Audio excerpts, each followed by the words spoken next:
नमस्कार मित्रों, मैं आचार्य योगेश पारिक वेद स्वाध्याय पीठ के आओ ज्योतिष सीखे के इस चैनल में आप सभी का तहे दिल से हार्दिक स्वागत करता हूं। दोस्तों, अब तक हमने कुछ वीडियो बनाई, लेकिन इस बार हमने जो पार्ट 10 बन रहा है ये है वारों का परिचय। इसके अंदर हम आपको बताने जा रहे हैं कि वारों का ज्योतिष में क्या महत्व है और कौन से वार सौम्य होते हैं, कौन से क्रूर होते हैं, किन किन वारों में कौन कौन सा कार्य करना शुभ रहता है, किस दिन क्या कार्य करना चाहिए। तो मैं आपको ये थोड़ा सूक्ष्म तरीके से बता रहा हूँ, क्योंकि यदि अगर मैं आपको कुछ बृहद तरीके से यदि आपको बताऊंगा मैं आपको, तो उसके अंदर काफ़ी हमको समय भी लग जाएगा। तो मैं आगे वाले वीडियो के अंदर आपको कुछ बताऊंगा, वो कम से कम वीडियो आएगी आपकी 25वें-26वें नंबर की जो पार्ट आएगा उसके अंदर आएगा कि जो वार हैं, तो प्रत्येक वार के अंदर ऐसे कौन से 100 कार्य हैं, मतलब 100 कार्य जो हमें करना चाहिए, चाहे वो किसी भी संदर्भ के अंदर, वो हर वार का पृथक पृथक मैं आपको उदाहरण सहित समझाऊंगा। तो आज सिर्फ मैं आपको एक छोटा सा परिचय देना चाहता हूं, क्योंकि हमको प्रवेश करना है ज्योतिष के अंदर। तो उसके लिए सबसे जो महत्वपूर्ण भूमिका होती है कि हमें छोटी छोटी किन चीज़ों का पता पड़ सके, जिससे कि हमें ध्यान रहे कि कौन सा वार कब क्या काम में आता है। तो मैं आपको छोटे से उदाहरण के रूप में आपको बताना चाहूँगा और श्लोक के माध्यम से बताना चाहूँगा। देखिए, सबसे पहले तो मैं आपको एक बात बताऊं कि वार क्या होता है। कि जो सूर्य उदय होता है और अगले दिन सूर्य जो उदय होता है, इसके जो बीच का जो क्रम होता है वह पूरा वार कहलाता है। और ऐसे ही सप्ताह, ऐसे ही करके 7 दिन का जो समय होता है उसे सप्ताह कहते हैं। सप्ताह के प्रत्येक दिनों के अलग अलग वार होते हैं। देखिए, रवि सोमस तथा भौमो बुधो गृहस्पति रेव च शुक्र शनिश्चर वारा सप्त प्रकीर्तिता। ऐसे ही ये 7 वार होते हैं। कौन कौन से? रवि सोमस तथा भौमो, रवि सोम और भौम यानी कि मंगलवार, और बुधो गृहस्पति रेव च, बुधो गृहस्पति यानी कि बुध और गुरु, और शुक्र शनिश्चर वारा सप्त प्रकीर्तिता। और शुक्रवार शनिवार को हम ऐसे 7 वारों का वर्णन करते हैं। देखिए, अलग अलग दिनों को अलग अलग हिसाब से भी संस्कृत में बोला जाता है। रवि को सूर्यवार बोला जाता है, सोमवार को चंद्रवार बोला जाता है, मंगल को भौमवार बोला जाता है, बुधवार को चांद्रवार बोला जाता है, गुरुवार को बृहस्पतिवार बोला जाता है, शुक्र को भृगुवार बोला जाता है, और शनिवार को मंदवार भी बोलकर हम कह सकते हैं। तो इसके अंदर आपको कंफ्यूज होने वाली बात नहीं है कि आपको कभी कोई भौमवार बोल दे तो आपको तुरंत समझ लेना चाहिए कि मंगलवार है। और क्योंकि यहाँ पर ये श्लोक का सिर्फ श्लोक से समझाने का माध्यम आपको यही है कि कई बार ऐसा होता है कि ज्योतिष के अंदर यदि हम पुस्तक पढ़ते हैं तो उसके अंदर दिया होता है कि भृगुवासर, तो भृगुवासर में हम यदि हम समझेंगे नहीं तो हम कई बार कंफ्यूज हो जाते हैं। भृगुवासर का अर्थ होता है शुक्रवार, चंद्रवासर दे दिया वहां पर तो चंद्रवासर का अर्थ होता है सोमवार, सूर्यवासर दे दिया तो उसका अर्थ होता है सोमवार। तो ऐसे ही ये 7 जो वार होते हैं, रविवार, सोमवार, मंगलवार, बुधवार, गुरुवार, शुक्रवार और शनिवार, इन 7 को मिलकर ये वार होते हैं सारे के सारे। आइए हम बात करते हैं आगे कि कौन सा वार हमारे लिए शुभ रहता है और कौन सा अशुभ रहता है। देखिए, सौम्यम गुरु शुक्र, अब यहाँ पर अर्थ है सोम का, सोमवार से सौम्य। अब यहाँ पर देखिए सोम्य आ गया, यानी कि बुधवार से यहाँ पर बताया गया है कि सौम्य यानी कि सोमवार और बुधवार, गुरु शुक्रवास रहा, और गुरुवार और शुक्रवार सर्व कर्मसु भवंति सिद्धिदा, हर कार्य के अंदर ये सिद्धि प्रदान करने वाले हैं।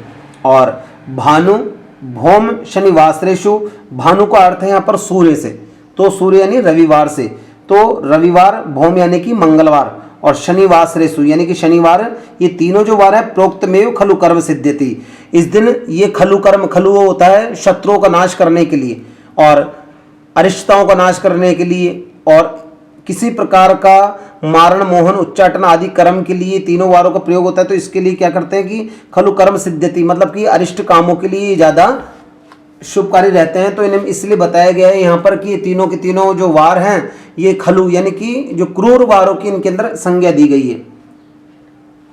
आइए हम आपको बताते हैं थोड़ा सा कि देखिए, सोमवार ये है, सौम्य वारों की हम चर्चा कर रहे हैं यहाँ पर शुभ वासर की। तो यहाँ पर सोमवार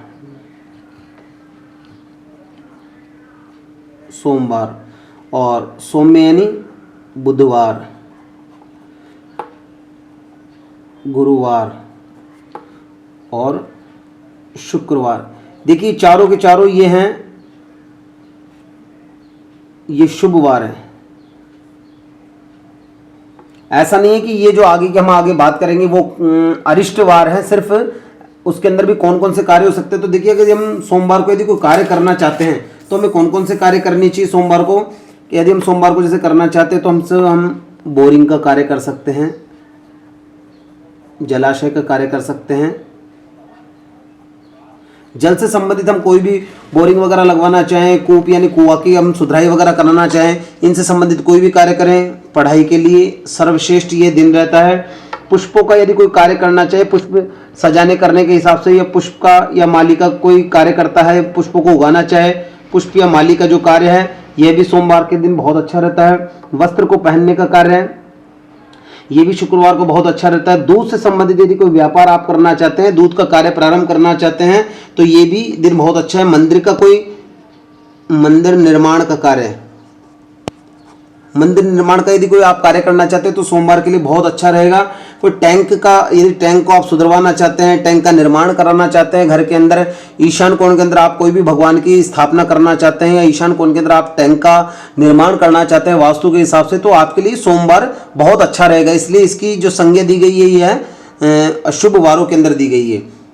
दूसरा है बुधवार। बुधवार के अंदर जैसे आप कोई मार्केटिंग का कार्य करना चाहते हैं, मार्केटिंग का हुआ, कुछ बोली से संबंधित हुआ, आपका मसालों का कोई व्यापार करना चाहते हैं या मसाला घर में लाना चाहते हैं, कोई वाहन आप खरीदना चाहते हैं, वाहन का कार्य करना चाहते हैं, कोई बैंकिंग लाइन के अंदर, बैंकिंग का मतलब यह यदि कोई पैसे आप जमा कराना चाहते हैं बैंक के अंदर, या कोई बैंक के अंदर इन्वेस्ट करना चाहते हैं, तो ये दिन आपके लिए बहुत अच्छा रहेगा। कोई भी प्रकार की कला से संबंधित यदि आपके अंदर आपका कला है तो इस दिन आप कार्य प्रारंभ करते हैं तो वो आपके लिए ठीक रहता है। कोई शिल्प का कार्य, मूर्ति बनाना आदि कोई भी एक्टिविटीज का यदि कोई भी आप कार्य काम करते हैं इस दिन के लिए बुधवार को, तो ये आपके लिए बहुत अच्छा रहता है। लेखन का कार्य सर्वोत्तम रहता है, लेखन यह कार्य भी बहुत अच्छा रहता है। और इसके अलावा कोई भी प्रकार की एक्टिविटी यदि आप करते हैं, एक्टिविटी से संबंधित कोई कार्य करते हैं, तो बुधवार आपके लिए बहुत ही श्रेष्ठ और बहुत ही लाभदायक रहता है। आइए हम बात करते हैं गुरुवार को। ये देखिए, मैं आपको फिर बताना चाहता हूं कि ये मैं आपको बिल्कुल छोटे रूप के अंदर बताना चाहता हूं। ऐसा एक बार के अंदर मैं कम से कम आपको 100 ऐसे कार्य हैं जो हम कर सकते हैं, लेकिन हम क्या करते हैं इसके अंदर कि मुख्य बेसिक नॉलेज आपको हो जाए एक बार के अंदर कि हाँ इन कार्यों को हम कर सकते हैं। इसलिए थोड़ा सा हम आगे की ओर चलते हैं कि गुरुवार को यदि हम पूछे कि क्या करना है, तो गुरुवार को आप भवन निर्माण का कार्य कर सकते हैं इस दिन। भवन निर्माण यानी मकान का आपका कोई कार्य रुका हुआ है मकान से संबंधित और उसे बनाना चाहते हैं, तो भवन निर्माण का आप कार्य कर सकते हैं। भवन निर्माण के साथ में आप पूजा का, घर में कोई पूजन का कार्य कराना चाहते हैं, कोई अनुष्ठान कराना चाहते हैं, कोई हवन आदि काम कराना चाहते हैं, घर के अंदर कोई यदि आप कोई यात्रा करना चाहते हैं तो इस दिन से कार्यक्रम प्रारंभ करें तो वो भी आपके लिए बढ़िया रहता है। नूतन वस्त्र पहनना, कई बार हम ऐसा होता है कि घर के अंदर वस्त्र लाते हैं और उन वस्त्रों को हम यदि गुरुवार को पहने तो वो ज़्यादा हमारे लिए पॉजिटिव रहते हैं और उसका अच्छा और हमें लाभ मिलता है। शुक्रवार को सौंदर्य से संबंधित हम कोई सा भी कार्य कर सकते हैं। यदि हम चाहें तो ब्यूटी पार्लर आदि का कार्य भी हम प्रारंभ करा सकते हैं। कोई सौंदर्य से संबंधित लेडीज सौंदर्य प्रसाधन की कोई चीज़ों का कार्य भी हम कर सकते हैं।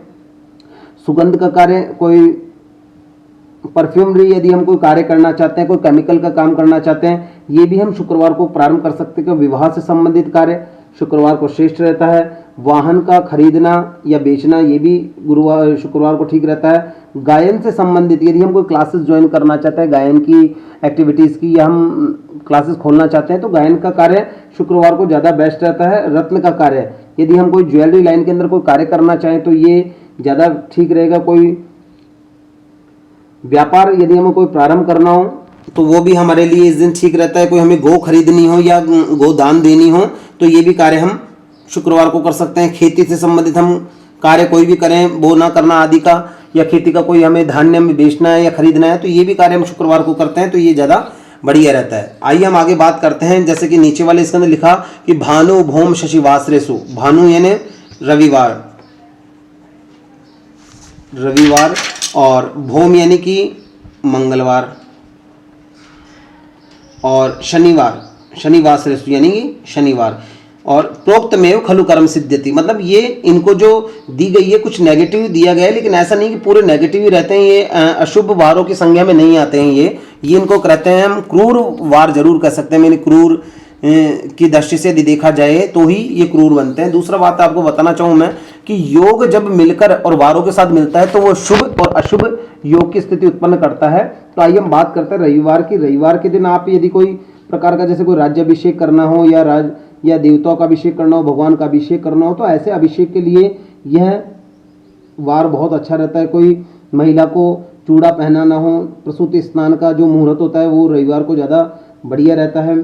पशु का क्रय और विक्रय का जो कार्य होता है, क्रय विक्रय का कार्य, ये रविवार को ज़्यादा बढ़िया रह सकता है। ऊन से संबंधित कोई कार्य है वो आपको करना है, चर्म यानी चमड़े से संबंधित कोई कार्य करना है आपको, काष्ठ से संबंधित, यदि घर में कोई लकड़ी का कोई काम हमें करवाना है, लकड़ी का कार्य यदि हम व्यापार करना चाहते हैं तो रविवार उसके लिए बेस्ट रहेगा आपके लिए।